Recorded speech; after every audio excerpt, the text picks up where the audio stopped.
মুম্বাইয়ের নোনা বাতাসে তখন ঘাম আর উৎকণ্ঠার মিশেল, কিন্তু শহরের বুক ছিঁড়ে দাঁড়িয়ে থাকা সেই প্রাচীন ভিক্টোরিয়া হেরিটেজ প্যালেসের অন্দরমহল ছিল হিম শীতল, যেন কোনো এক অদৃশ্য তুষারাবৃত গুহা।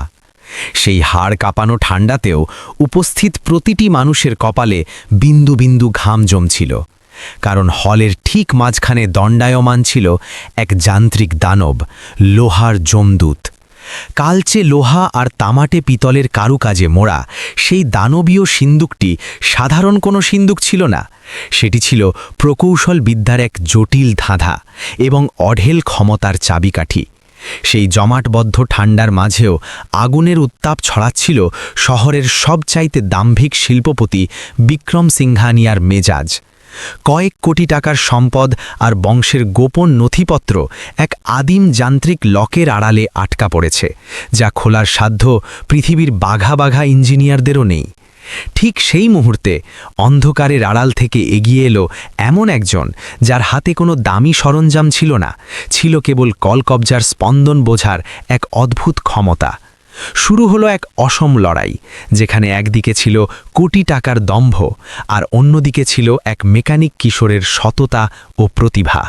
মুম্বাইয়ের ভ্যাপসা গরমেও ভিক্টোরিয়া হেরিটেজ প্যালেসের ভেতরের পরিবেশ বরফের মতো ঠান্ডা ছিল, কিন্তু সেখানে উপস্থিত প্রত্যেক ব্যক্তির কপালে ঘাম চকচক করছিল। হলের ঠিক মাঝখানে একটি বিশাল লোহার সিন্দুক রাখা ছিল, যা কোনো সাধারণ সিন্দুকের মতো দেখতে ছিল না। এটি কালো লোহা এবং পিতল দিয়ে তৈরি এমন একটি মেশিন ছিল যা দেখতেই ভয়ঙ্কর লাগত। একে লোহার যমদূত বলা হতো। শহরের সবচেয়ে ধনী এবং অহংকারী শিল্পপতি বিক্রম সিংহানিয়া রাগে নিজের হীরাখচিত লাঠিটি মেঝেতে ঠুকছিলেন। তার সামনে দুনিয়ার সেরা তালা ভাঙার কারিগররা, যাদের জার্মানি এবং জাপান থেকে ডাকা হয়েছিল, মাথা নিচু করে দাঁড়িয়েছিলেন। সেই সিন্দুকের ভেতরে বিক্রম সিংহানিয়ার বংশের সবচেয়ে মূল্যবান উইল এবং এমন কিছু রহস্য বন্দী ছিল, যার আজ বিকেলের মধ্যে বাইরে আসা জীবন মরণের প্রশ্ন ছিল। সিন্দুকের লক ডিজিটাল নয়, বরং পুরনো আমলের অত্যন্ত জটিল মেকানিক্যাল গিয়ার সিস্টেম ছিল, যা জ্যাম হয়ে গিয়েছিল। বোকাদের দল! বিক্রম সিংহানিয়া চিৎকার করে উঠলেন। তার কণ্ঠস্বর হলে প্রতিধ্বনিত হল। আমি তোমাদের পেছনে কোটি কোটি টাকা খরচ করেছি, আর তোমরা একটি লোহার দরজা খুলতে পারছো না? যদি আজ সন্ধ্যা 6টা বাজার মধ্যে এটি না খোলে, তবে আমার পুরো সাম্রাজ্য মাটিতে মিশে যাবে। সেই আলিশান হলের বাইরের দরজার কাছে নিরাপত্তা রক্ষীদের নজর এড়িয়ে একটি 12 বছর বয়সের রোগা পাতলা ছেলে দাঁড়িয়েছিল। তার নাম আকাশ। আকাশের পোশাক ছিল ময়লা ছেঁড়া, পায়ে ছিল ভাঙা চটি এবং হাতে কালি লেগেছিল। সে কাছেরই একটি ছোট গ্যারেজে মেকানিককে সাহায্য করত। সারাদিন গাড়ির নাটবল্টু কষতে কষতে তার কানে মেশিনের স্পন্দন শোনার অভ্যেস হয়ে গিয়েছিল। যেখানে বড় বড় ইঞ্জিনিয়াররা গোলমালে বিভ্রান্ত হয়ে পড়তেন, আকাশ মেশিনের স্তব্ধতার মধ্যেও আওয়াজ শুনতে পেত। যখন শেষ জাপানি ইঞ্জিনিয়ারও হার মেনে নিজের যন্ত্রপাতি গুছিয়ে নিল, তখন হলে নিস্তব্ধতা নেমে এলো। বিক্রম সিংহানিয়া হতাশায় নিজের মাথা ধরে চেয়ারে বসে পড়লেন। তার চোখে জল এবং রাগ দুটোই ছিল। তখনই সেই নিস্তব্ধতা চিরে একটি সরু এবং ভীত কণ্ঠস্বর এলো, সারেব, আমি চেষ্টা করব। সবার নজর দরজার দিকে ঘুরল। সেখানে আকাশ ভয়ে ভয়ে দাঁড়িয়েছিল, কিন্তু তার চোখে একটি অদ্ভুত চমক ছিল। নিরাপত্তারক্ষীরা তখনই তার দিকে ধাওয়া করল। এই ভিখারি, তুই ভেতরে কিভাবে এলি? চল ভাগ এখান থেকে। একজন রক্ষী আকাশের কলার ধরে তাকে ধাক্কা দিল। আকাশ মেঝেতে পড়ে গেল, কিন্তু তার নজর সেই বিশাল কালো সিন্দুকের উপরই আটকে ছিল। থামো! বিক্রম সিংহানিয়া গম্ভীর স্বরে বললেন। তিনি নিজের চেয়ার থেকে উঠে ধীরে ধীরে সেই পড়ে থাকা ছেলেটির কাছে এলেন। তার চোখে ঘৃণা ছিল, কিন্তু ডুবন্ত মানুষের খড়কুটো ধরার মতো আশাও ছিল। বিক্রম সিংহানিয়া নিচু হয়ে আকাশকে দেখলেন। তুই একটি গ্যারেজের পোকা। তুই তা করবি যা দুনিয়ার বড় বড় ইঞ্জিনিয়াররা করতে পারেনি। আকাশ নিজের হাঁটুর ধুলো ঝেড়ে দাঁড়ালো। সে সরাসরি বিক্রমের চোখের দিকে তাকালো। তার ভেতরের ভয় এখন উধাও হয়ে গিয়েছিল, কারণ সে সিন্দুকের ভেতর থেকে আসা একটি খুব ধীর টিকটিক শব্দ শুনতে পাচ্ছিল, যা সম্ভবত আর কেউ শুনতে পাচ্ছিল না। আকাশ দীর্ঘশ্বাস নিল এবং বলল, সাহেব, এই সিন্দুক শক্তি দিয়ে নয়, ধৈর্য দিয়ে খুলবে। আমাকে শুধু একটি সুযোগ দিন, আমি এই সিন্দুক খুলতে পারি সাহেব। পুরো হলে হাসির রোল উঠল। লোকজন সেই গরিব বাচ্চাটিকে নিয়ে মজা করতে লাগল, কিন্তু বিক্রম সিংহানিয়া হাসলেন না। তার সম্মান বাজি ছিল, তার কাছে হারানোর মতো আর কিছু ছিল না। বিক্রম সিংহানিয়ার চোখে ক্রূর চমক এলো। তিনি হাত তুলে সবাইকে শান্ত করলেন এবং তারপর এমন এক কথা বললেন যা সবার শ্বাস থামিয়ে দিল। তিনি নিজের পকেট থেকে একটি রুমাল বের করলেন, কপাল মুছলেন এবং ভারী গলায় ঘোষণা করলেন, ঠিক আছে বাচ্চা, যদি তোকে তোর ভাগ্য পরীক্ষা করতে হয় তবে কর, কিন্তু মনে রাখিস এটি কোনো খেলা নয়। বিক্রম সিংহানিয়া এক পা এগিয়ে ভিড়ের উদ্দেশ্যে বললেন, শোনো সবাই, এই রাস্তার সাধারণ ছেলেটি দাবি করছে যে সে লোহার যমদূত খুলে দেবে। যদি সে ব্যর্থ হয় তবে সে তার ধৃষ্টতার সাজা পাবে। কিন্তু তিনি আকাশের দিকে আঙুল তুলে বললেন, যদি তুই এটি খুলে দিস, যদি তুই এই অলৌকিক কাণ্ড ঘটাতে পারিস, তবে আমি বিক্রম সিংহানিয়া সবার সামনে ওয়াদা করছি যে তোকে পুরস্কার হিসাবে 200 কোটি টাকা দেব। 200 কোটি! এই অঙ্ক শুনে সেখানে উপস্থিত প্রতিটি মানুষ স্তব্ধ হয়ে গেল। আকাশের জন্য এই টাকা যে কোনো স্বপ্নেরও অতীত ছিল, কিন্তু আকাশের ধ্যান টাকার দিকে ছিল না, তার ধ্যান ছিল সেই সিন্দুকের লকের দিকে যা তাকে ডাকছিল। হলে নিস্তব্ধতা এতটাই গভীর ছিল যে যদি কোনো সূঁচো পড়ত তবে তার শব্দ বোমা বিস্ফোরণের মতো লাগত। আকাশ ধীরে ধীরে সেই বিশাল কালো সিন্দুকের দিকে এগোলো। তার পায়ের শব্দ সেই আলিশান মেঝেতে বেসুরো লাগছিল। 200 কোটি! এই টাকা সেখানে উপস্থিত ধনী ব্যক্তিদের জন্য লোভের বিষয় হতে পারত, কিন্তু আকাশের কাছে এর অর্থ ছিল অন্য কিছু। সে ঠিকমতো জানতও না যে 200 কোটিতে কতগুলো শূন্য থাকে। সে শুধু জানত যে শহরের সরকারি হাসপাতালের 33 নম্বর বিছানায় তার মা শেষ নিঃশ্বাস গুনছেন।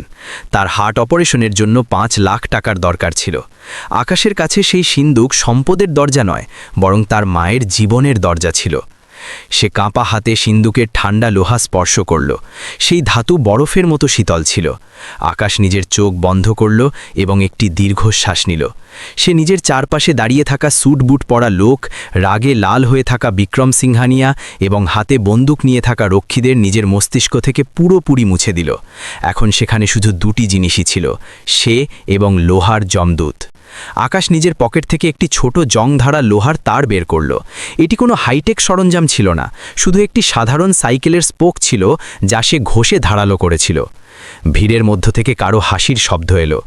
এই লোহার তার দিয়ে কোটির লকার খুলবে? পাগল হয়ে গেছে নাকি? খামোশ! বিক্রম সিংহানিয়া কড়া স্বরে বললেন। তার নজর ঘড়ির দিকে ছিল।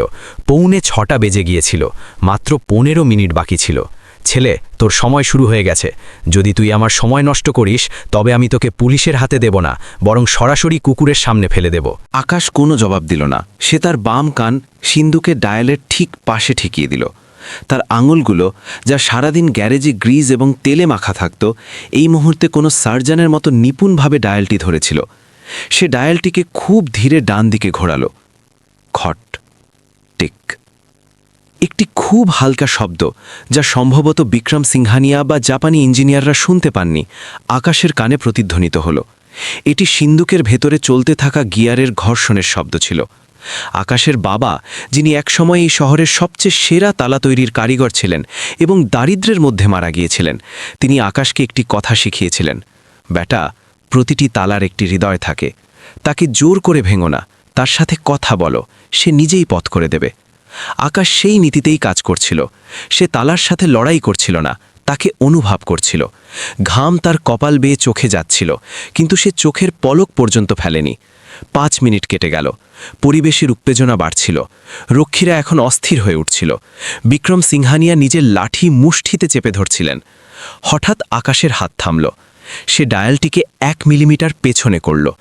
তারপর সেই তারটি কি হলে ঢোকালো এবং হালকা নাড়ালো। সে ভেতরে একটি লিভার আটকে যাওয়ার অনুভব করল। এই গিয়ারটি জ্যাম ছিল। এটিই ছিল সেই সমস্যা যা বিদেশি ইঞ্জিনিয়াররা তাদের মেশিন দিয়ে ধরতে পারেননি। মেশিন গণিত জানত, কিন্তু ধাতুর ক্লান্তি শুধু একটি মানবিক স্পর্শই বুঝতে পারত। আকাশ নিজের শ্বাস রোধ করল। তার এখন পুরো শক্তির নয়, বরং সঠিক ভারসাম্যের প্রয়োজন ছিল। যদি সে সামান্য জোর বেশি খাটাত, তবে ভেতরের স্প্রিং ভেঙে যেত এবং সিন্দুক চিরতরে লক হয়ে যেত। 10 মিনিট বাকি, একজন রক্ষী চিৎকার করল। সেই আওয়াজে আকাশের ধ্যান সামান্য নড়ে গেল, কিন্তু সে নিজেকে সামলে নিল। সে তার মায়ের মুখ মনে করল। সে তারটিকে একটি বিশেষ কোণে বাঁকালো এবং ডায়ালটিকে ঝটকা দিয়ে বাম দিকে ঘোরালো। ক্লিক! একটি স্পষ্ট ধাতব সংঘর্ষের শব্দ এলো। এই শব্দ এতটাই জোরে ছিল যে হলে উপস্থিত প্রতিটি মানুষ তা শুনতে পেল। বিক্রম সিংহানিয়া নিজের চেয়ার থেকে লাফিয়ে উঠলেন। জাপানি ইঞ্জিনিয়ারদের চোখ ছানা বড়া হয়ে গেল। আকাশ ধীরে ধীরে ডায়াল ছেড়ে দিল এবং পেছনে সরে এলো। সে বিক্রমের দিকে তাকালো। তার মুখ ঘামে জবজবে ছিল, কিন্তু চোখে ছিল এক অদ্ভুত শান্তি। সাহেব, আকাশের গলা কাঁপছিল। প্রথম লক খুলে গেছে, কিন্তু এখনও দুটি বাকি আছে, আর এই মেশিন খুব পুরনো, এটি গরম হয়ে যাচ্ছে। বিক্রম সিংহানিয়া দৌড়ে কাছে এলেন। তিনি দেখলেন যে লকারের হ্যান্ডেলে থাকা লাল বাতি এখন হলুদ হয়ে গেছে, মানে প্রক্রিয়া শুরু হয়ে গেছে। সাব্বাস, বিক্রম চিৎকার করলেন, কিন্তু তারপর তার মুখ শক্ত হয়ে গেল। থামিস না, পুরোটা খোল। যদি 6টা বাজার আগে এটি না খোলে তবে এই হলুদ বাতি আবার লাল হয়ে যাবে এবং সব শেষ হয়ে যাবে। আকাশ আবার নিজের কান সিন্ধুকে লাগালো, কিন্তু এবার সে এমন কিছু শুনতে পেল যা তার গায়ের লোম খাড়া করে দিল। সিন্ধুকের ভেতর থেকে শুধু গিয়ারের শব্দ আসছিল না, সেখান থেকে আরও একটি শব্দ আসছিল, একটি খুব ধীর কিন্তু নিয়মিত শব্দ। TikTok, TikTok. এটি কোনো ঘড়ির শব্দ নাকি কোনো টাইমারের? আকাশের বুক ধরফর করতে লাগলো। এই সিন্ধুকের ভেতরে কি শুধু হুইল আছে নাকি অন্য কিছুও আছে? বোমা? কেমন বোমা? আকাশের মুখ থেকে বেরোনো এই শব্দটি হলে উপস্থিত প্রতিটি মানুষের রক্ত জমিয়ে দিল। যে ধনী ব্যক্তিরা এতক্ষণ তামাশা দেখছিলেন তারা হঠাৎ প্রাণ বাঁচানোর জন্য দরজার দিকে ছুটতে লাগলেন। থামুন! বিক্রম সিংহানিয়া নিজের পকেট থেকে একটি রিভলভার বের করে শূন্যে তাক করলেন। খবরদার, যদি কেউ নিজের জায়গা থেকে নড়ে তবে দরজা বন্ধ করে দাও। রক্ষীরা তখনই ভারী দরজাগুলো বন্ধ করে দিল। হলটি এখন একটি খাঁচায় পরিণত হয়েছে, যেখানে সিংহ, শিকার এবং দর্শক সবাই বন্দী। বিক্রম সিংহানিয়ার মুখ এখন রাগে নয় বরং ভয়ে ফ্যাকাশে হয়ে গিয়েছিল। তিনি লবঝপ করে আকাশের কাছে এলেন এবং বন্দুকের নল সরাসরি তার কপালে ঠেকিয়ে দিলেন। তুই কি শুনলি? বিক্রম ফিসফিস করে জিজ্ঞেস করলেন। তার কণ্ঠে পাগলামি ছিল। আকাশ কাঁপছিল, কিন্তু সে মিথ্যে বলেনি। সাহেব, ভেতরের টিকটক আওয়াজ আসছে, যেমন কোনো ঘড়ি উল্টো চলছে। যদি আমি পরের লকটি ভুল খুলি তবে ভেতরে যা আছে তা ফেটে যেতে পারে। বিক্রম সিংহানিয়া এক মুহূর্তের জন্য চোখ বন্ধ করলেন এবং তারপর একটি তিক্ত সত্য উগরে দিলেন। সেটি বোমা নয় রে বোকা, সেটি একটি কেমিক্যাল ডেটোনেটর। আমার পরদাদা এটি বানিয়েছিলেন। যদি ঠিক 6টা বাজার মধ্যে সিন্দুক না খোলে বা কেউ ভুল উপায়ে খোলার চেষ্টা করে তবে ভেতরে রাখা অ্যাসিডের শিশি ভেঙে যাবে। আমার হুইল, আমার বংশের সব রহস্য, সব জ্বলে ছাই হয়ে যাবে। আর যদি সে কাগজগুলো চলে যায় তবে আমি এমনিতেই মরে যাব। বিক্রম বন্দুকের ঘোড়া টিপলেন। আমার কাছে মাত্র 7 মিনিট বাকি আছে। খোল এটি, এখনই খোল, নয়তো তোকে আর তোর অসুস্থ মাকে, যাকে তুই বাঁচাতে চাস, আমি এই মুহূর্তেই খতম করে দেব। আকাশের চোখ থেকে জল ঝরল। তার নিজের প্রাণের ভয় ছিল না, কিন্তু তার মায়ের মুখ তার চোখের সামনে ভেসে উঠল। যদি সে মরে যায় তবে মাকে কে বাঁচাবে? তাকে এটি করতেই হবে। সে নিজের চোখের জল মুছল এবং দীর্ঘশ্বাস নিল। বিক্রম সিংহানিয়ার পাগলামি এবং মৃত্যুর ভয় এখন তাকে বিচলিত করতে পারল না।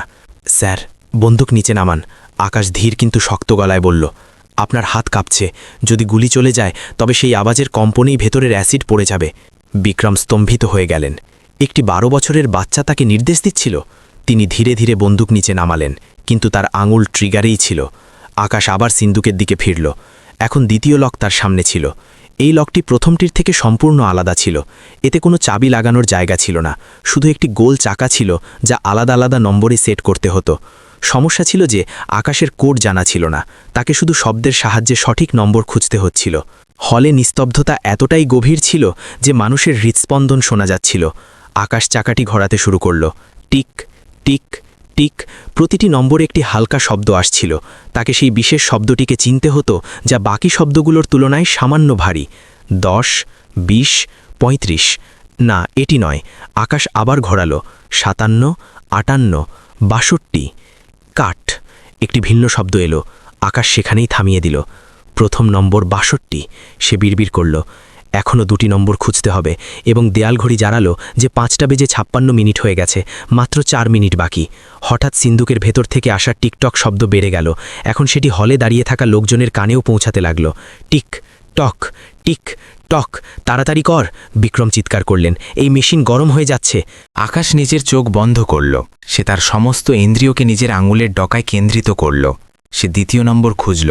18। কাট। লকের দ্বিতীয় অংশ খুলে গেল। এখন শুধু একটি নম্বর বাকি, শেষ নম্বর, এবং এটি সবচেয়ে বিপজ্জনক ছিল। যদি এটি ভুল হয় তবে লিভার সরাসরি অ্যাসিডের শিশির ওপর পড়বে। সময় 5টা বেজে 58 মিনিট। আকাশ চাকা ঘোরালো। সে 90-এর আশেপাশে কিছু অনুভব করল। সে আরও মন দিয়ে শুনল। তারপর সে 10-এর কাছেও একই রকম শব্দ শুনতে পেল।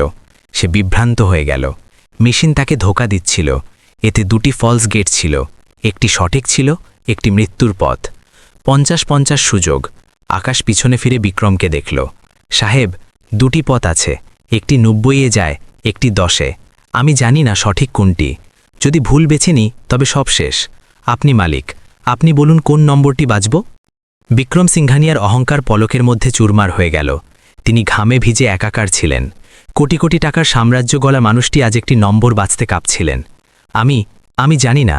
বিক্রম হাঁটুর উপর ভেঙে পড়লেন। ঈশ্বরের দোহাই, কিছু একটা কর, শুধু বাঁচিয়ে দে আমাকে। সময় 5:59, শেষ 60 সেকেন্ড। আকাশ আবার ডায়ালের দিকে তাকালো। সে তার মায়ের সেই কথাটি মনে করল, যা তিনি প্রায়ই বলতেন, যখন মাথা কাজ না করে তখন নিজের হৃদয়ের কথা শোনো, আর যা সবচেয়ে কঠিন পথ মনে হয় প্রায় সেটিই সত্যি হয়।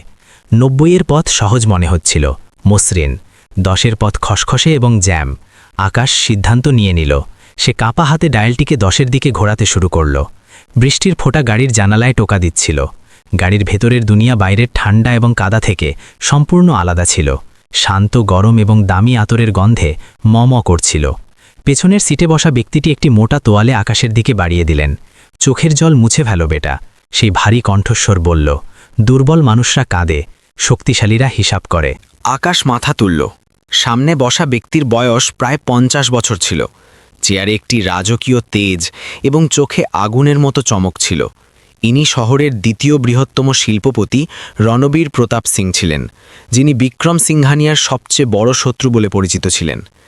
গাড়ি সিটি হসপিটালে নিয়ে চলো, রণবীর প্রতাপ ড্রাইভারকে আদেশ দিলেন। তারপর তিনি আকাশের দিকে তাকালেন। তোমার মায়ের চিকিৎসার দায়িত্ব আমার। 5 লাখ কি, যদি 50 লাখও লাগে তবে তিনি বেঁচে যাবেন। আমি এখনই হাসপাতালে ফোন করে দিয়েছি। ডাক্তাররা অপারেশন থিয়েটার তৈরি করছেন। আকাশের জন্য এটি কোনো অলৌকিক ঘটনার চেয়ে কম ছিল না। সে কাঁপা হাতে রণবীর প্রতাপের পা ছোঁয়ার চেষ্টা করল, কিন্তু তিনি তাকে থামিয়ে দিলেন। পা ছোঁও না, হাত মেলাও, রণবীর প্রতাপ বললেন। তুমি আজ যা করেছ তা জাদু ছিল। আমি নিজের গোয়েন্দাদের মাধ্যমে ওখানকার লাইভ রেকর্ডিং দেখেছি। বিক্রম নিজের যোগ্যতা দেখিয়ে দিয়েছে। সে একজন শিল্পীকে অপমান করেছে। সে ভুলে গেছে যে মই দিয়ে মানুষ ওপরে ওঠে। যদি তাকেই লাথি মারে তবে নিচে পড়া নিশ্চিত। গাড়ি হাসপাতালের বাইরে থামল। ডাক্তারদের টিম আগে থেকেই তৈরি ছিল। আকাশের মাকে তখনই আইসিইউতে নিয়ে যাওয়া হলো। আধ ঘন্টা পর ডাক্তার বাইরে এসে জানালেন তিনি বিপদমুক্ত। আপনি সঠিক সময়ে টাকা জমা না করলে অনর্থ হয়ে যেত। আকাশ কাঁচের জানালা দিয়ে তার মাকে ঘুমাতে দেখছিল। তার মন থেকে বোঝা নেমে গিয়েছিল, কিন্তু মাথায় বিক্রম সিংঘানিয়ার সেই ধাক্কা এবং অপমান এখনও তাজা ছিল। রণবীর প্রতাপ তার পেছনে এসে দাঁড়ালেন। এখন বলো আকাশ, তুমি কি সেই বেঈমানকে এভাবেই ছেড়ে দেবে? সে তোমার সাথে 200 কোটির ওয়াদা ভেঙেছে, তোমাকে কাদায় ফেলে দিয়েছে। তুমি কি তাকে শিক্ষা দিতে চাও না? আকাশ মুষ্টিবদ্ধ করল। তার চোখে একটি নতুন চমক এলো। সে নিজের ভেজা পকেটে হাত দিল এবং একটি ছোট সোনালি ধাতব জিনিস বাইরে বের করল। এটি একটি খুব ছোট পিন ছিল, যা কোনো ঘড়ির যন্ত্রাংশের মতো দেখতে ছিল। সাহেব, আকাশ ধীর গলায় বলল, যখন আমি লোহার যমদূতের শেষ লকটি খুলছিলাম তখন আমি বুঝতে পেরেছিলাম যে তার গিয়ার বক্স খারাপ হতে চলেছে। সাহেবজি কাগজগুলো বের করলেন, কিন্তু আমি জানি তার অভ্যাস কি। তিনি সেই কাগজগুলো ব্যাংকে রাখবেন না, কারণ রাত হয়ে গেছে। তিনি ভয়ের চোটে সেগুলো আবার সেই সিন্দুকই রাখবেন। রণবীর প্রতাপ সেই ছোট পিনটি দেখলেন। আকাশের মুখে একটি রহস্যময় হাসি এলো, যা তার বয়ারের তুলনায় অনেক বড় ছিল। এই পিনটি সেই সিন্দুকের অটোলক সিস্টেমের অংশ। আমি এটি গোপনে বের করে নিয়েছিলাম। এটি ছাড়া যদি কেউ সিন্দুকের দরজা বন্ধ করে তবে লক ভেতর থেকে চিরতরে জ্যাম হয়ে যাবে। আর সবচেয়ে বড় কথা, আকাশ থামল এবং রণবীর প্রতাপের চোখের দিকে তাকালো। সবচেয়ে বড় কথা হলো সেই সিন্দুকের কেমিক্যাল টাইমার পুরোপুরি বন্ধ হয়নি, সেটি শুধু থেমেছিল। যেমনই বিক্রমজি দরজা আবার বন্ধ করেছেন, টাইমার আবার শুরু হয়ে গেছে। কিন্তু এখন পিন না থাকার কারণে দরজা বাইরে থেকে খুলবে না। ভেতরে কাগজ আছে আর ওপরে অ্যাসিডের শিশি, যা ঠিক 12 ঘন্টা পর অর্থাৎ কাল সকাল 8টায় সেই কাগজগুলোর ওপর পড়ে যাবে। রণবীর প্রতাপের চোখ কপালে উঠল। তার মানে বিক্রম সিংঘানিয়া নিজের উইলকে নিজেই একটি টাইম বোমায় বন্দি করে দিয়েছে? হ্যাঁ, আকাশ বলল। এখন সেই সিন্দুক দুনিয়ার কোনো ইঞ্জিনিয়ার খুলতে পারবে না। তাকে শুধু আমি বাঁচাতে পারি, কারণ আমি জানি যে এই পিনটি বাইরে থেকে একটি ছোট্ট ছিদ্র দিয়ে কিভাবে আবার ঢোকাতে হয়, যাতে টাইমার থেমে যায়। রণবীর প্রতাপ জোরে হাসলেন। তার হাসি হাসপাতালের করিডোরে প্রতিধ্বনিত হল। অদ্ভুত, অর্থাৎ কাল সকালে বিক্রম সিংঘানিয়ার কাছে সম্পদ নয়, শুধু ছাই বেঁচে থাকবে। কাল সকাল 9টায় তার প্রেস কনফারেন্স, যেখানে তিনি নিজের জয়ের উৎসব পালন করতে চলেছেন। ভাবো, যখন তিনি জানবেন যে তার উইল পুড়তে চলেছে, তখন তার কি হাল হবে? রণবীর প্রতাপ নিজের হাত বাড়িয়ে দিলেন। কাল আমরা সেই পার্টিতে যাব আকাশ, কিন্তু ভিখারি হয়ে নয়, বাদশা হয়ে। কাল তিনি তোমার পায়ে পড়ে ভিক্ষা চাইবেন। পরের দিন সূর্যের আলো ভিক্টোরিয়া হেরিটেজ প্যালেসের গম্বুজে সোনার মতো চকচক করছিল, কিন্তু বিক্রম সিংহানিয়ার জন্য এই সকাল অন্ধকার বয়ে আনতে চলেছিল। হলে শহরের পুরো মিডিয়া জড়ো হয়েছিল, ক্যামেরার ফ্ল্যাশলাইট জ্বলছিল। বিক্রম সিংহানিয়া একটি নতুন রেশমি শেরমানি পরেছিলেন এবং গলায় ফুলের মালা ছিল। তিনি মঞ্চে দাঁড়িয়ে নিজের মহত্বের গল্প শোনাচ্ছিলেন। বন্ধুরা, বিক্রম মাইকে বললেন, কাল রাতে কিছু যান্ত্রিক ত্রুটি এসেছিল, কিন্তু বিক্রম সিংহানিয়াকে কোনো তালা, কোনো বিপদ আটকাতে পারে না। আমার সাম্রাজ্য কালও অটল ছিল, আজও আছে এবং সব সময় থাকবে। এখন আমি আপনাদের সামনে আমার বংশের সেই ঐতিহাসিক উইল পেশ করব। ভিড় হাততালি দিল। বিক্রম নিজের সেক্রেটারিকে ইশারা করলেন, যাও, লোহার জমদূত থেকে সেই ফাইলটি নিয়ে এসো। সেক্রেটারি দৌড়াতে দৌড়াতে ভেতরে গেল, কিন্তু 2 মিনিট পরেই সে ফিরে এলো। তার মুখ কাগজের মতো সাদা ছিল এবং সে বুড়িভাবে কাঁপছিল। সে টলতে টলতে মঞ্চে উঠল এবং বিক্রমের কানে কিছু ফিসফিস করল। বিক্রম সিংহানিয়ার হাত থেকে মাইক ছিটকে পড়ে গেল। রাম! সেই আওয়াজে হলে নিস্তব্ধতা ছড়িয়ে পড়ল। বিক্রম সিংহানিয়া পাগলের মতো মঞ্চ থেকে ঝাঁপ দিলেন এবং ভেতরের ঘরের দিকে দৌড়ালেন। যখন তিনি সিন্দুকের কাছে পৌঁছালেন, তখন ওখানকার দৃশ্য দেখে তার পায়ের তলা থেকে মাটি সরে গেল। সিন্দুকের হ্যান্ডেল পুরোপুরি জ্যাম ছিল এবং ভেতর থেকে সেই ভয়ঙ্কর আওয়াজ আসছিল, কিন্তু এবার সেটি খুব জোরে ছিল। টিকটক টিকটক, টাইমারের লাল বাতি বিপদের চিহ্নে ব্লিঙ্ক করছিল। ডিজিটাল স্ক্রিনে সময় দেখা যাচ্ছিল 00:59। না না, এটি হতে পারে না। বিক্রম সিংহানিয়া হ্যান্ডেলটিকে পাগলের মতো টানলেন, লাথি মারলেন, কিন্তু সেই লোহার দানব একটুও নড়ল না। খোল এটি, কেউ তো খোল, তিনি চিৎকার করলেন। তখনই হলের প্রধান দ্বারে একটি শব্দ হল, শক্তি দিয়ে নয়, ধৈর্য দিয়ে খুলবে বিক্রমজি। এই কণ্ঠস্বর পরিচিত ছিল। বিক্রম এবং সেখানে উপস্থিত মিডিয়া পেছনে ফিরে দেখল। দরজায় রণবীর প্রতাপ সিং দাঁড়িয়েছিলেন এবং তার ঠিক পাশেই একটি ছেলে দাঁড়িয়েছিল। কিন্তু এটি সেই ময়লা ছেঁড়া আকাশ ছিল না যাকে কাল কাদায় ফেলা হয়েছিল। আজ আকাশ একটি দামি কালো স্যুট পরেছিল, তার চুল পরিপাটি করে আঁচড়ানো ছিল এবং মুখে এমন এক আত্মবিশ্বাস ছিল যা কোনো রাজাকেও হার মানায়। তার আঙুলের মাঝখানে একটি ছোট সোনালি পিন চকচক করছিল। বিক্রম সিংহানিয়া দৌড়ে তাদের কাছে এলেন। তুই এখানে কি করছিস? আর এটি রণবীর প্রতাপের সাথে? রণবীর প্রতাপ সামনে এলেন এবং হাসলেন। বিক্রম সিংহানিয়া, তুমি ভুলে গেছো সময়ের চাকা গোল হয়। কাল এ তোমার পায়ে ছিল, আজ তুমি এর পায়ে আছো।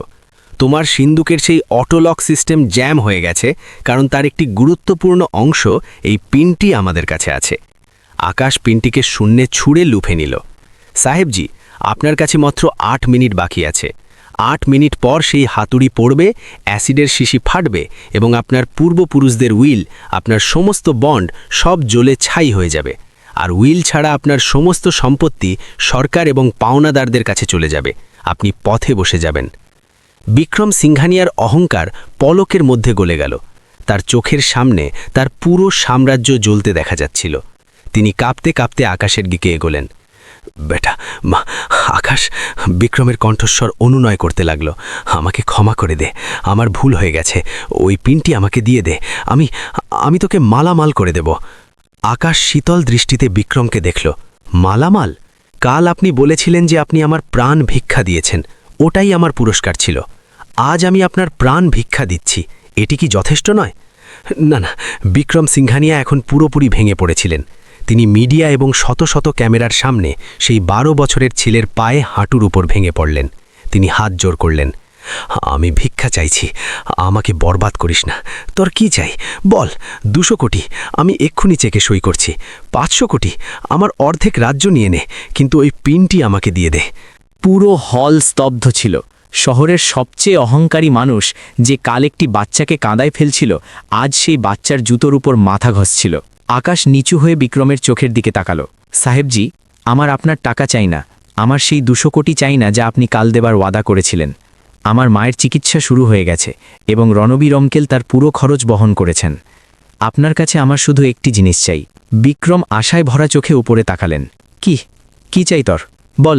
আকাশ হলে উপস্থিত সমস্ত ক্যামেরার দিকে ইশারা করল। আমার বিচার চাই। আপনি এক্ষুনি এই সমস্ত ক্যামেরার সামনে কবুল করবেন যে আপনি একজন প্রতারক। আপনি লাইভ টিভিতে ক্ষমা চাইবেন এবং একটি স্ট্যাম্প পেপারে লিখে দেবেন যে আপনি আপনার সম্পত্তির 50% অংশ জরিপ বাচ্চাদের জন্য একটি ট্রাস্টকে দান করবেন। আর সেই ট্রাস্টের সভাপতি ভেবে নিন বিক্রমজি। রণবীর প্রতাপ নিজের ঘড়ি দেখে বললেন, 3 মিনিট পর আপনার কাছে 50% নয়, বরং 0% বাঁচবে। ছাইয়ের স্তূপ না অর্ধেক সাম্রাজ্য, সিদ্ধান্ত আপনার। সময়ের বালি মুষ্টি থেকে পিছলে যাচ্ছিল। ঘড়ির কাঁটা এখন 1 মিনিট 45 সেকেন্ড দেখাচ্ছিল। বিক্রম সিংহানিয়ার কপাল থেকে ঘামের ধারা বইছিল। একদিকে তার অর্ধেক সাম্রাজ্য চলে যাওয়ার কথা ছিল এবং অন্যদিকে পুরো সাম্রাজ্য খাক হয়ে যাওয়ার ভয় ছিল। চুক্তিটি দামি ছিল, কিন্তু প্রাণ এবং সম্মান বাঁচানোর এটাই একমাত্র পথ ছিল।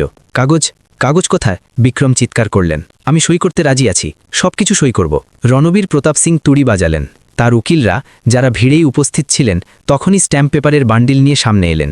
রণবীর প্রতাপ প্রস্তুতি পূর্ণ করে রেখেছিলেন।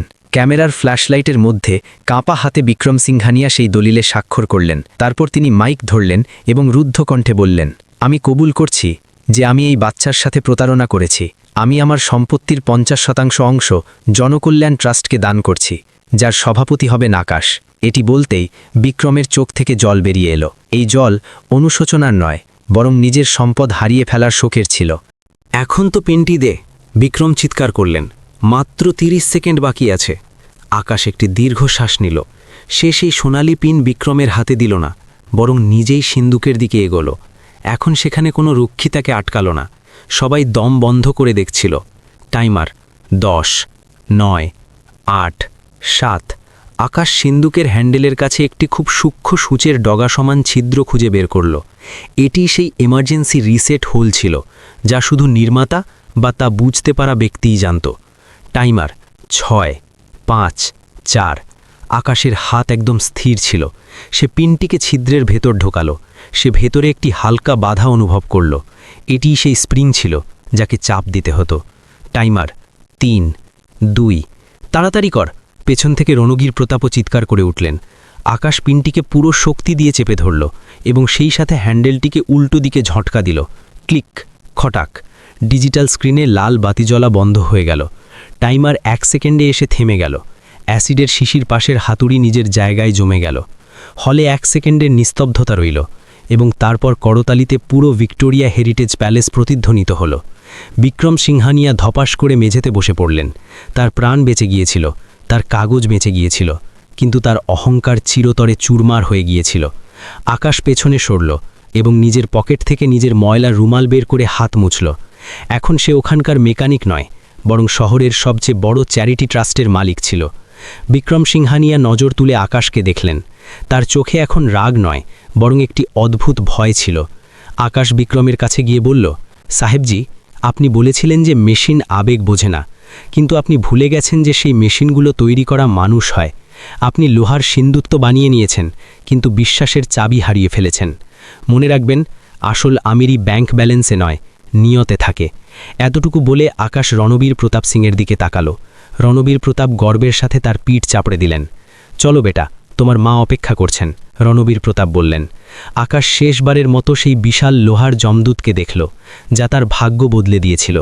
সে বুক চিতিয়ে ক্যামেরা এবং ভিড়ের মাঝখান দিয়ে বাইরে বেরিয়ে গেল। বাইরে এখন বৃষ্টি থেমে গিয়েছিল এবং মেঘের মাঝখান থেকে সোনালি রোদ বের হচ্ছিল। এই রোদ একটি নতুন সকালের বার্তা ছিল। এমন এক সকাল যেখানে এক গ্যারেজের ছেলে নিজের দক্ষতা এবং সততা দিয়ে ভাগ্যের সবচেয়ে বড় তালা খুলে দিয়েছিল। বিচার হয়ে গিয়েছিল, কর্মের চক্র পূর্ণ হয়ে গিয়েছিল। প্রিয় বন্ধুরা, গল্পটি ভালো লাগলে লাইক, কমেন্ট, শেয়ার করিও। এরকম নতুন নতুন গল্প পেতে আমাদের চ্যানেল মুস্কান ভয়েসকে সাবস্ক্রাইব করে দিও।